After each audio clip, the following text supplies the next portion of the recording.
नमस्कार, मैं दीपक शर्मा, मेरे यूट्यूब मंच पर आपका स्वागत है।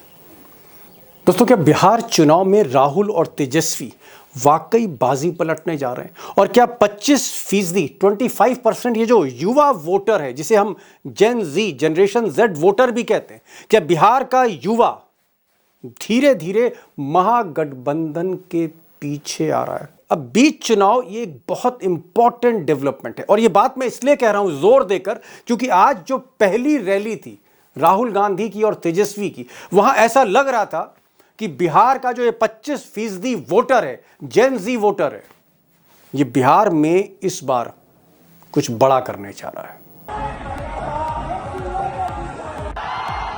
युवा युवा युवा।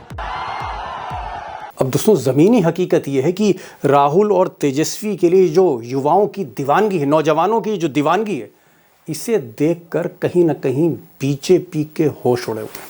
और बीजेपी के जो चाणक्य, मोदी जी के जो चाणक्य अमित शाह, उनको ये लगता है कि अगर युवा पलटा, बीजेपी से पलट कर अगर वो महागठबंधन गया, युवा पलटा, तो सरकार पलट सकती है।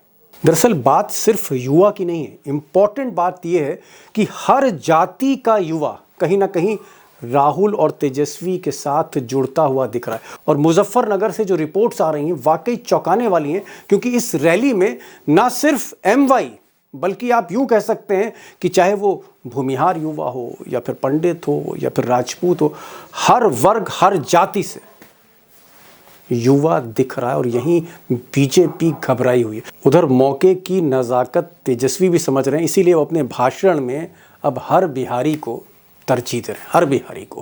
लोगों का साथ मिलेगा कि नहीं मिलेगा? एक बार जोर से हाथ उठा करके बताइए, मिलेगा ना? ये मोदी जी फैक्ट्री लगवाएंगे गुजरात में, अब विक्ट्री चाहिए बिहार में, ही होने वाला नहीं है। ऐसा बिहार बनाना है कि बिहारियों को बाहर ना जाना पड़े पढ़ाई और कमाई सिंचाई के लिए। युवा युवा युवा। अब दोस्तों, महागठबंधन में जो नया खेल हो रहा है जेंसी वाला, इसके पीछे जहां तेजस्वी और राहुल गांधी हैं, वहीं लालू यादव की भी इसमें कहीं ना कहीं सहमति है। और लालू को लगता है कि महागठबंधन में जिस तरह से कांग्रेस, आरजेडी, लेफ्ट पार्टी, या फिर आप कह सकते हैं कि वीआईपी पार्टी है, मुस्लिम एक मुश्त आ रहा है। 18% मुस्लिम जो बिहार में इंपॉर्टेंट चंक है वोट्स का, वो एक मुश्त आ रहा है। और इसी तरह से 14% जो यादव वोट है, वो भी कहीं ना कहीं तेजस्वी के सीएम फेस डिक्लेयर होते ही महागठबंधन में जा रहा है। और इस 32 वोट में कुछ वोट दलितों के संविधान के नाम पर आ रहे हैं। और इसी कड़ी में अगर 25%, बिहार का जो 25% वोटर है, जेन जी वोटर है, 18 बरस से लेकर 28-29 बरस तक, अगर इसका एक बड़ा हिस्सा महागठबंधन से जुड़ता है, तो लालू परिवार को लगता है, हालांकि राहुल गांधी को भी लग रहा है, कि फिर इस बार तेजस्वी सरकार है। ये बिहार में पूरी कोशिश करेंगे, मैं बता रहा हूं आपको, पूरी कोशिश करेंगे कि बिहार में बिहार की आवाज की सरकार ना बने। ये लगे हुए हैं, एसआईआर का यही मतलब है। तो आपको पूरा दम लगाकर, बिहार के युवाओं को पूरा दम लगाकर, हर व्यक्ति को बाहर निकालकर वोट डालना है महागठबंधन के लिए। हमें वो बिहार चाहिए जिसमें स्वास्थ्य, शिक्षा, रोजगार हो,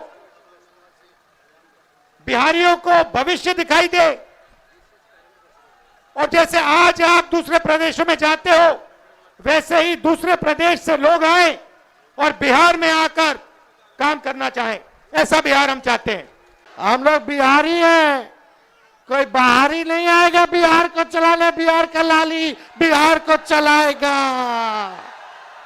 ये लोग रिमोट कंट्रोल से चलाना चाहते हैं।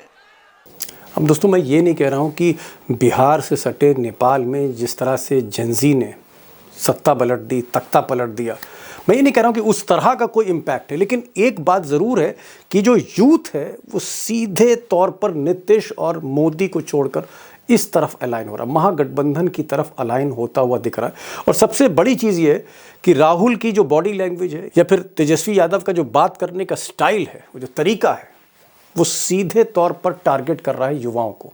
और इसीलिए तेजस्वी कह रहे हैं कि उम्र मेरी भले ही कच्ची है पर जबान पक्की है। तेजस्वी टूटी फूटी झूठी बातें नहीं बोलता है।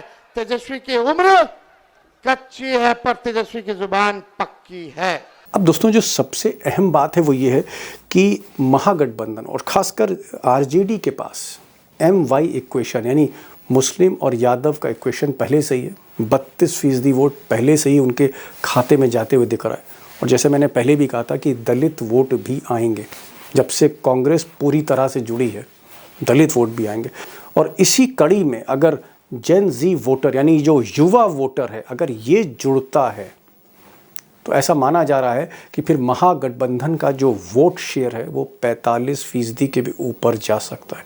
और अगर ये वोट शेयर 45% क्रॉस करता है और आगे बढ़ता है तो आप समझ सकते हैं कि 14 नवंबर को जब मशीनें खुलेंगी तो हो सकता है कि इस बार तेजस्वी सरकार भी बन सकती है। एक बड़ा फैक्टर और इसकी काट के लिए अमित शाह परेशान है। देखना यह होगा कि आने वाले दिनों में अमित शाह कौन सा पत्ता चलते हैं, क्योंकि जेन जी अगर शिफ्ट होता है पूरी तरह से तो अमित शाह के हाथ में आखिर में सिर्फ मशीनें ही रह जाएंगी। तो दोस्तों ये आज का वीडियो था और मैं चाहूँगा कि अगर आपने इस चैनल को सब्सक्राइब नहीं किया तो प्लीज़ इस चैनल को सब्सक्राइब करिए, लाइक करिए, कमेंट ज़रूर दीजिए, क्योंकि आपके कमेंट से, आपकी प्रतिक्रियाओं से, आपकी सलाह से अगले वीडियो का आइडिया मिलता है। फिर मिलते हैं अगले वीडियो में, तब तक के लिए नमस्कार।